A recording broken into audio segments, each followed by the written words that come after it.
बात होगी आरती ड्रग्स के सीएफओ अधीश पाटिल जी से, जिनसे चर्चा होगी ऑफ्लोसाक्सिन पर एंटी डंपिंग ड्यूटी की डीजीटीआर की सिफारिश पर, और जानेंगे कि कंपनी को इससे कितना फायदा होगा।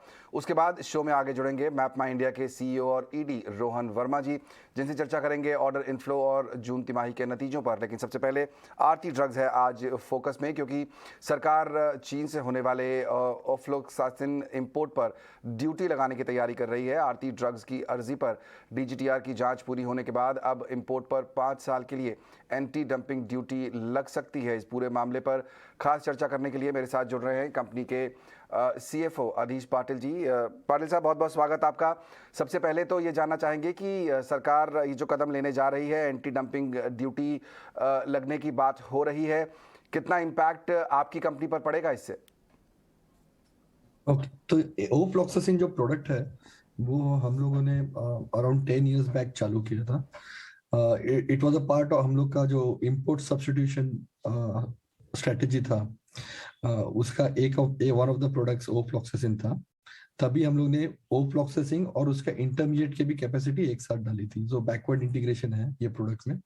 अभी फिलहाल ओफ्लॉक्सासिन का मार्केट देखा जाए तो अराउंड 60% मार्केट अप्रोक्सीमेटली इंडिया का आरती ड्रग्स के पास होगा। जो कि हमें ऐसे लग रहा है कि अभी जो एंटी डंपिंग ड्यूटी प्रपोज की गई है वो ofloxacin acid and O ester, ये तीनों पे लगाई गई है। और ये तीनों प्रोडक्ट हम इन हाउस मैन्युफैक्चर करते हैं, तो जिसके वजह से होपफुली हम लोग का मार्केट शेयर भी बढ़ेगा। चाइनीज इंपोर्ट्स तो बिल्कुल जीरो कर देंगे मोस्ट प्रोबेबली, और इवन डोमेस्टिक कंपटीशन से भी शायद थोड़ा मार्केट शेयर हमारे हाथ में आ सकता है। बिल्कुल पाटिल साहब, आपने कहा कि 60% मार्केट शेयर है आपके पास। इस ड्रग का टोटल आपके रेवेन्यू में कितना हिस्सा होता है? हाँ, on a consolidated basis around 8 to 8.5% ofloxacin API sale से आता है on a revenue side. And के ये बाद जो सरकार के जाहिर तौर पर आपके रेवेन्यूज को भी बूस्ट मिलेगा, क्या फोर्सी कर रहे हैं आप? ओके, सो रेवेन्यूज पे बूस्ट मिलेगा थोड़ा सा, नो डाउट। अराउंड मिनिमम, अगर मिनिमम देखा जाए, अलग अलग सप्लायर्स पे अलग अलग एंटी डंपिंग ड्यूटी का प्रपोजल है। जो अगर मिनिमम भी देखा जाए तो अराउंड 42 रुपीज आ रहा है as of current date, exchange rate लेके, पर केजी ऑफ ओफ्लॉक्सासिन। तो उतना बेनिफिट तो जरूर मिलेगा। और ऊपर से दूसरा फायदा ऐसे होगा कि और मार्केट शेयर बढ़ सकता है, जिसके वजह से रेवेन्यू साइड भी मतलब other than price variation, quantity variation भी आएगा ये ड्यूटी के बेस है। ओके, प्राइस और क्वांटिटी दोनों वेरिएशन आएंगे। ये भी जानना चाहूँगा पाटिल साहब कि जो डीजीटीआर को आपने अर्जी दी थी, उसके बाद उन्होंने जो फैसला सरकार तक बढ़ाया है, क्या यही एक ड्रग थी या किसी और ड्रग्स पर भी आपने कुछ रिकमेंडेशंस दिए हैं? देखो, आरती ड्रग्स एज अ कंपनी, अभी गवर्नमेंट ऑफ इंडिया ने जो आत्मनिर्भर की स्कीम लॉन्च की है, फ्रैंकली स्पीकिंग उसके पहले से ही, मतलब 2013 से ही हम उस वो टाइम पे हम लोग ने 3 प्रोडक्ट्स लॉन्च किए थे, ओफ्लॉक्सासिन, लीवोफ्लॉक्सासिन एंड नॉरफ्लॉक्सासिन। ये तीनों टोटली चाइना से आते थे तभी। तो धीरे धीरे करके 10 साल में चाइना से काफी हद तक मार्केट शेयर ले लिया है। तो मेरा कहने का पॉइंट ऐसा है कि ऐसे काफी प्रोडक्ट्स है जिसमें आरती ड्रग्स डायरेक्टली चाइना को कॉम्पीट करता है for self dependence in API market. तो जरूर हमारी बात चालू है और 2-3 प्रोडक्ट्स के लिए। अभी मैं नाम नहीं ले सकता फॉर कॉन्फिडेंशियल रीजंस, बट जरूर बात चालू है for other products as drugs हैं वेल। जिसके लिए बातचीत चालू है। आप हमारे साथ जुड़े हुए हैं पाटिल साहब, इसलिए मैं एक दो सवाल और पूछना चाहूँगा आपसे जो इस खबर के अलग हैं। पहला सवाल तो ये होगा कि इस समय जो सरकार की पीएलआई स्कीम्स निकली हुई हैं पूरे फार्मा सेक्टर के लिए, किस तरह की स्कीम्स में आपने अप्लाई किया है, किस तरह के प्लान्स आपके हैं आने वाले दिनों में?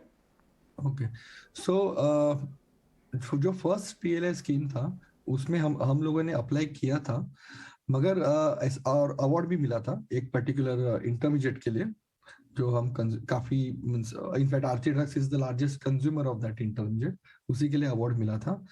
पर ऐसा हो गया कि पीएलआई एप्लीकेशन में ये कैपेक्स का कमिटमेंट देना था।